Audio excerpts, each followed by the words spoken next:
అందరికీ నమస్కారం. వాగ్దేవి సరస్వతి ఛానల్ స్ఫూర్తి సౌరభాలుకి స్వాగతం. నేను విశాలక్ష్మి శిష్ట.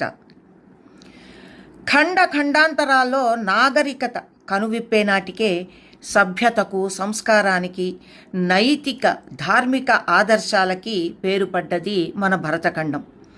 ఈ గడ్డపై పుట్టిన ప్రతి మానవుడు అధర్మాన్ని ఎదురిస్తూ ధర్మాచరణంలో తన జీవితాన్ని పండించుకుని మాధవాభిముఖంగా నడిచి మహనీయ కీర్తిని ఆర్జించినవాడే.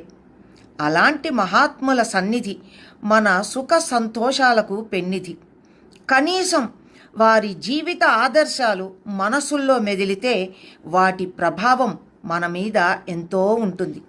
నేను భారతీయుణ్ణి, ఇది తరతరాల నుంచి వస్తున్న నా సాంప్రదాయం, ఇది నా కర్తవ్యం అని ప్రతి బాలుడు, బాలిక ఈ దేశ సేవకు తనను అంకితం చేసుకుంటారు. నిజానికి ఈ దేశంలో ఎందరో మహానుభావులు, మహాపురుషులు, మహాపతివ్రతలు, మహావీరులు పుట్టి పెరిగి చక్కని సంస్కృతికి పునాదులు వేశారు. స్వచ్ఛమైన జీవన వాహినిని మన దాకా ప్రవహింపచేశారు. మనమెంత అదృష్టవంతులం! మన వెనుక ఎంత ఉదాత్తమైన చరిత్ర ఉంది. ఆ పుణ్యపురుషులు, మహాస్వాధులు ఇక్కడ పుట్టకపోతే మనదిగా మనం చెప్పుకునే మహత్తరమైనటువంటి ఈ సంస్కృతి, సభ్యత మనకెలా సంక్రమించేవి?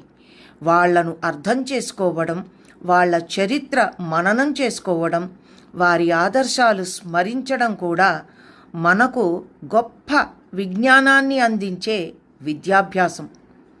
అది ముందు ముందు మన జాతి జీవన ప్రవాహంలో కొన్ని ఏళ్ల దాకా చెక్కు చెదరని స్ఫూర్తి సౌరభాలని విరజిమ్ముతుంది. యముని చేతుల్లో పడ్డ ప్రాణాలు తిరిగి వస్తాయా? మృత్యుముఖంలో ప్రవేశించిన జీవి మళ్ళా బ్రతుకుతుందా?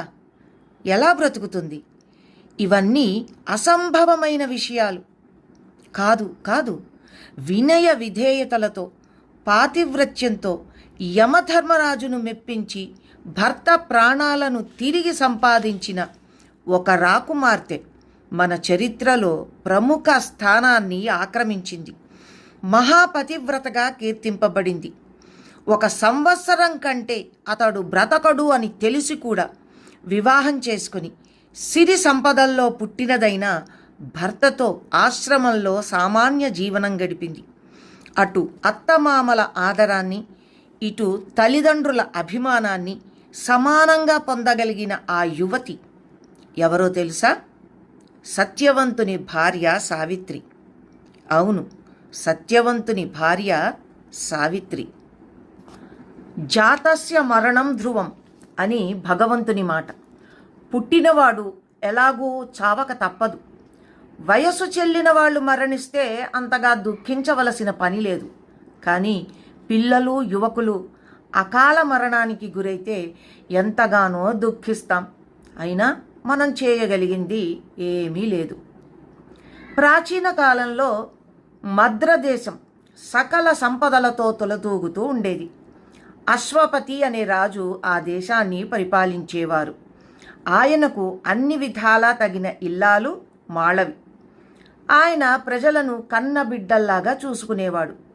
ప్రజలు కూడా ఆయన్ను కన్న తండ్రిలా ప్రేమించేవారు.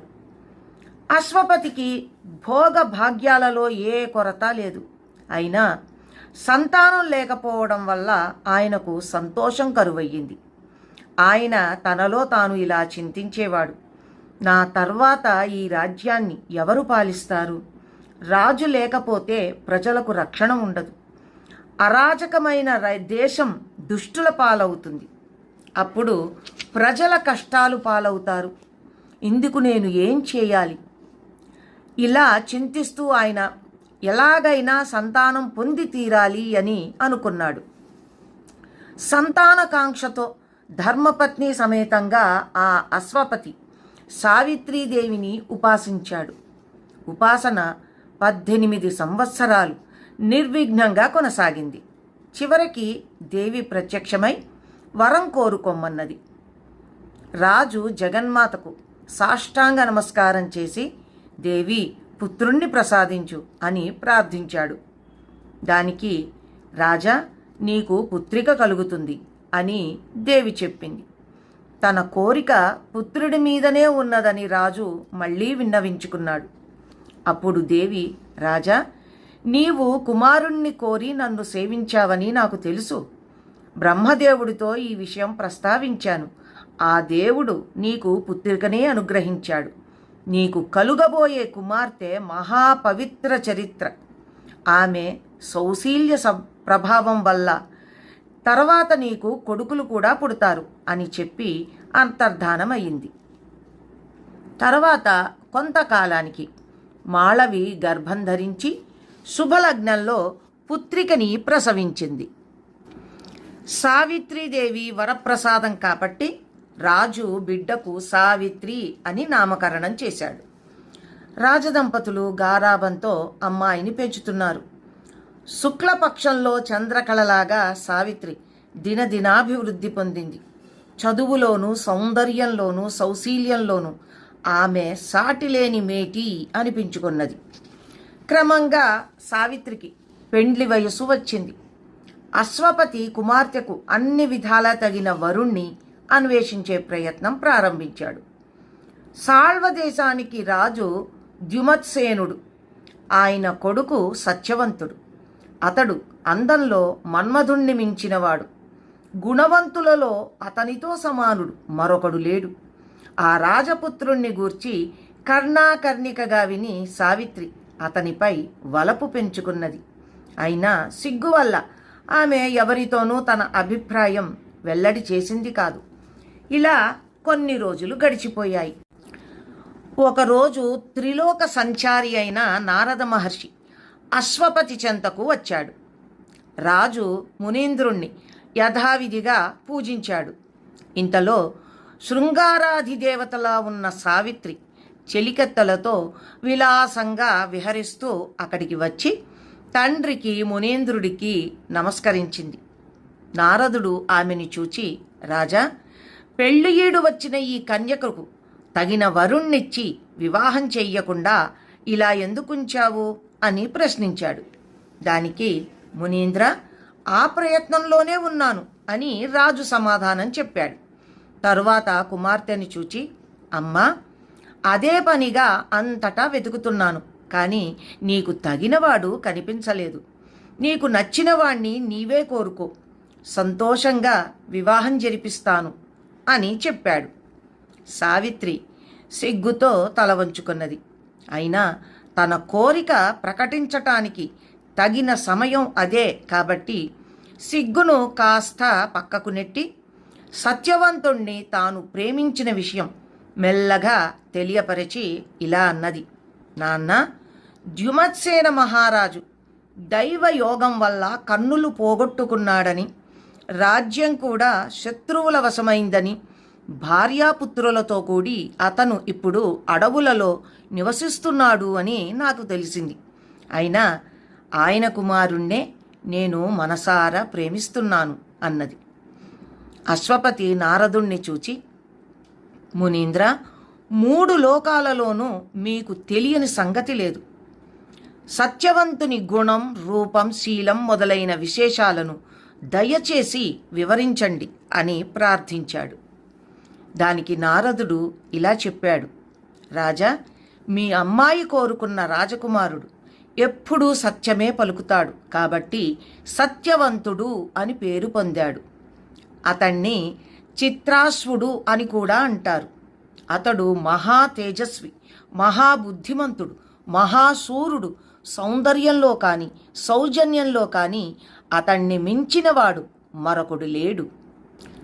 అయినా కీడెంచి మేలెంచమని పెద్దలు అంటారు. అందువల్ల సత్యవంతునిలో ఉన్న లోపం కూడా తెలియజేస్తాను. ఈ దినం మొదలు సరిగ్గా 1 సంవత్సర కాలానికి అతడు మరణిస్తాడు. ఈ సంగతి తెలిసి కూడా నీకు చెప్పకపోవడం మంచిది కాదు అని చెబుతున్నాను అన్నాడు నారదుడు. అప్పుడు రాజు కుమార్తెతో, తల్లి, మునీంద్రుడి మాట విన్నావు కదా, ఈ మహానుభావుడికి తెలియని దేవ రహస్యాలు ఏమీ లేవు. ఈయన మాట తిరుగులేనిది.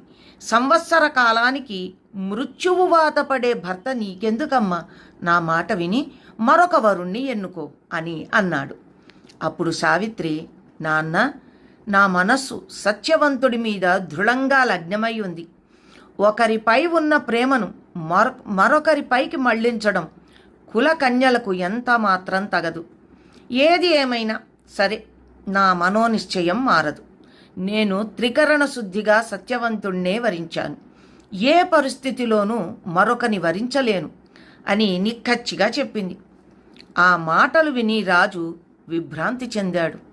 సావిత్రి మనోనిశ్చయానికి నారదుడు ఆశ్చర్యపడ్డాడు. ఆమె సౌశీల్యానికి మెచ్చుకున్నాడు. కుమార్తె నిర్ణయం పట్ల ఏమి చేయాలో తోచక మౌనంగా తనని చూస్తూ ఉన్న రాజుతో నారదుడు ఇలా అన్నారు. నరేంద్ర, నీ కూతురు మహాగుణవతి. పవిత్రమైన ఈమె నిశ్చయాన్ని మార్చడం మన వల్ల కాదు.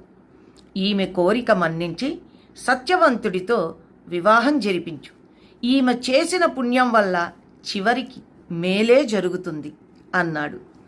రాజు మునీంద్రుని మాటలకు సమ్మతించి ఆయనకు నమస్కరించాడు. నారదుడు తండ్రిని కుమార్తెని దీవించి దేవలోకానికి తిరిగి వెళ్ళాడు. ఇంతటితో సావిత్రి మొదటి భాగం పూర్తయింది. తిరిగి రేపటి భాగంలో కలుసుకుందాం.